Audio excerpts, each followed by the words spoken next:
here, and tonight we're going to talk about the case of Lexi Weinbaum, who was attacked by and drugged by a close friend and friend group back in 2015. So Lexi's from Connecticut.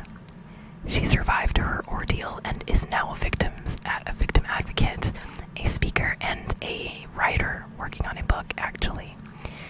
So, again, like I said, the attempted murder took place back in 2015 when Lexi was 16, so today she is about 23 years old, going on 24. And she has more recently began sharing her story online, like on TikTok and stuff like that. She and a female friend, her best friend, had made plans to hang out with the boys, to smoke some weed, and afterwards Lexi was going to sleep over at her friend's house. This female friend tells her there's a dude that is very interested in her, that he will be there, and that she should dress very cute. So she does that, but her friend's like, no, that's not right, and lends her some of her clothing. So the friend group drugs her and tries to kill her, and they actually had planned this in advance. They were very insistent upon her inhaling this laced weed, while her female friend had chosen to abstain from it, which makes it suspicious if you think about it. Lexi, when recalling this, describes they were acting weird and that something was off. Like there was something that was happening, but she was not in on it. Her female friend says to her, "It's important, you have to smoke." Another person in the group says, "Let's get this moving, it's time to smoke." Then says, "Are you ready, Alexa?" Which is not weird at all. And then, like, before she can respond, this female friend kind of starts talking, and she's like, "She is." And then the female friend's like, "But I'm not smoking, I'm taking a break." And she says this in like a very forceful manner, according to Lexi. Lexi, when reflecting, says it was kind of like, "What are you guys hiding?" The people in the group are just like looking back and forth at one another in almost like a secretive manner. So she smoked this pot out of a water bottle, which is just terrible for you. Just saying, like all the chemicals and stuff in plastic, don't do that. So she takes like maybe one hit or something and immediately is like losing it, and she's like wondering what's going on. She's experiencing hallucinations. So this laced pot causes her to lose consciousness and she blacks out. When she comes to, she's being beaten up by this friend group. Someone's choking her up against the wall, fists are being hurled at her. She's begging the group to stop hitting her. She grabs her phone and tries to break the glass to use as a weapon. She's fighting them, and she's thinking to herself, "I'd rather die on my own terms than on theirs." She sees the window is open and starts trying to hurl herself out it. She opens her eyes and she's on the ground. She hears the sound of the mother of one of the males in the group telling them to get Lexi off their property, that they don't want more trouble. Saying, "Get her the fuck off my property, she's gonna die here. Already in enough trouble. You know exactly what you are doing." Lexi remembers the knot in her stomach that she felt when she heard those words. One of the group members moves and covers her mouth to muffle her screaming, telling her to quiet down or she would wake the neighbors. That she was already going to alert everyone.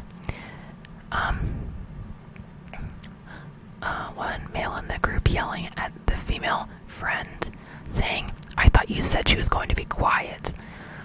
While Lexi remembers what happened, a lot of it is a blur, given the fact that she was drugged when it all went down.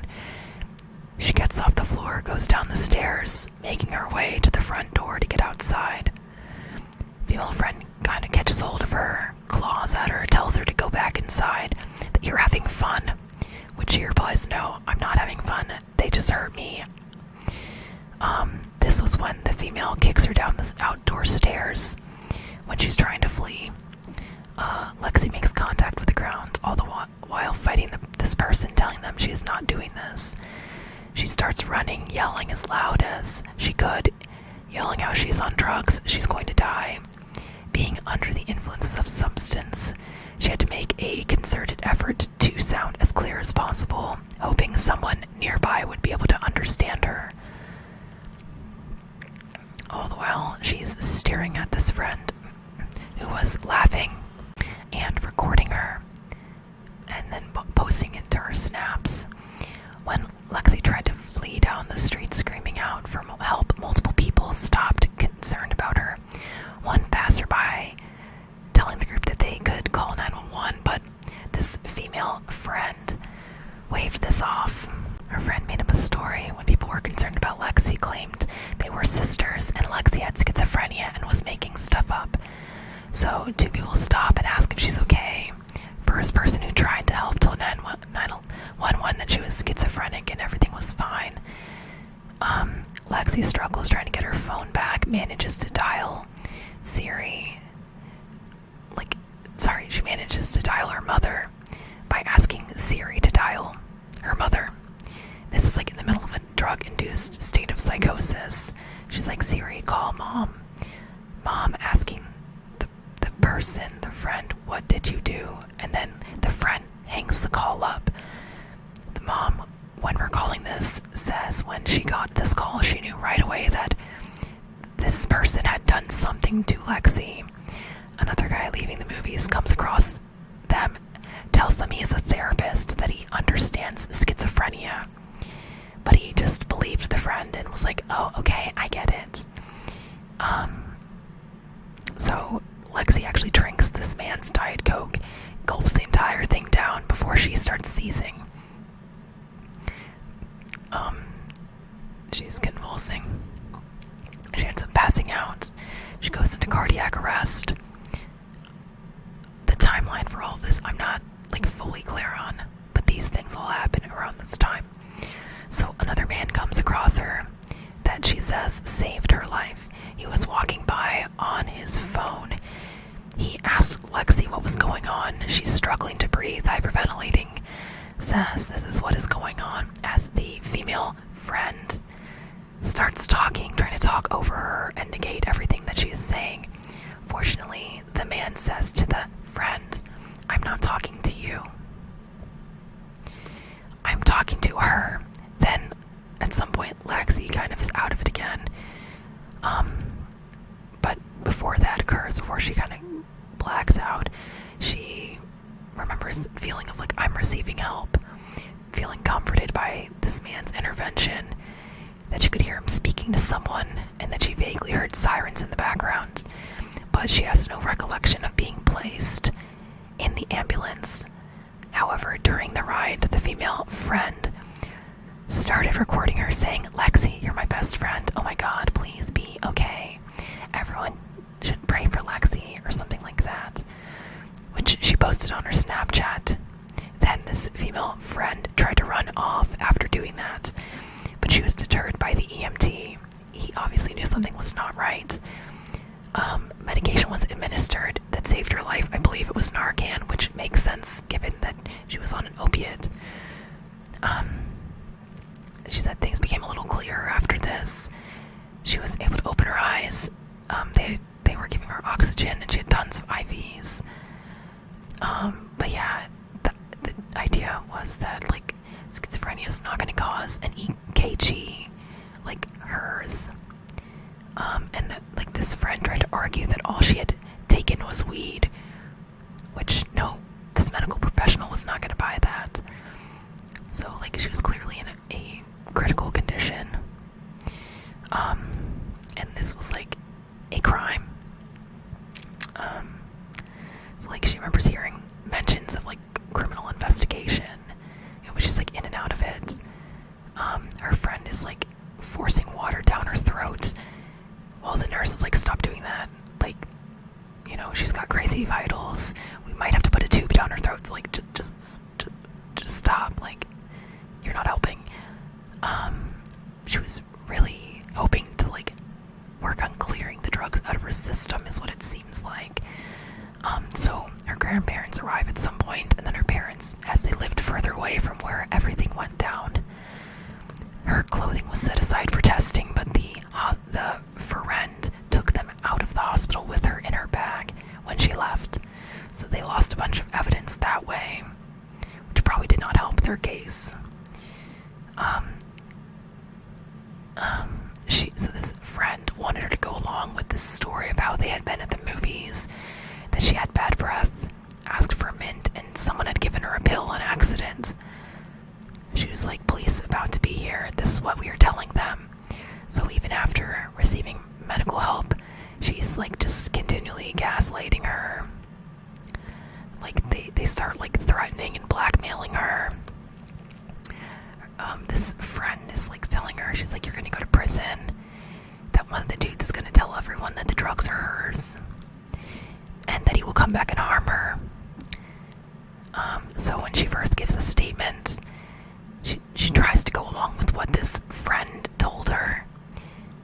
Didn't want to get people in trouble. She didn't tell the truth at first. And she's also like not in a great state to be giving a statement.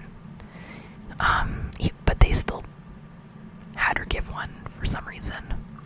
She was actually in a state of psychosis for like several weeks following like the incident.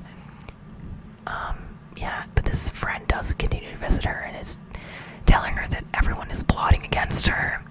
They have some kind of evidence. They don't have any evidence, I'm sorry. And that the doctors are lying to her. That the doctors and investigators just want to harm her, and that you can't trust them. You can only trust her, of course. So when Lexi's mom visited her daughter in the hospital, she recalls saying this: I'd never seen you like that in any way. That you were out of your mind. That she was out of her mind, like when she was talking to her daughter. So criminal charges were brought against those involved in her attempted murder, but her attackers were never put on trial for their crimes. Everything was dealt with outside the courtroom. And yes, the toxicology did indicate opiates in her system. So since what happened, Lexi has been able to grow and move past it. She says what happened drove her to appreciate life more, though she does struggle with an eating disorder, PTSD, and OCD. She says she took her power back, acting as an advocate. She's a Division I athlete in track and field and cross country. She's finishing up her college degree, which was challenging for her given her experience. She was afraid something like that might happen again. So she ended up returning to college when she was 21 and is just about to complete her psychology degree. She has 2 horses that she loves and cares for and are a big part of her life. Also very therapeutic. So on moving past abuse, getting away, she would tell others that while it is hard to leave, it is worth it. Others will help, love, and support you. Abuse teaches us to shrink, and we have minimized as people in abusive dynamics. Minimize ourselves and our struggles. Who you are as a person will come back to you. People will love you. So yeah, hopefully, the book will come out in the near future as well, and we'll get more insight into her experience. But yeah, that's pretty much everything I have to share on this case today. I hope you found it interesting. I found this one to be a little more uplifting compared to some of my other content, and I thought you might get something out of it. So, thank you so much for watching. Please like and subscribe if you found this interesting or informative. Sweet dreams, Moonies. Until next time.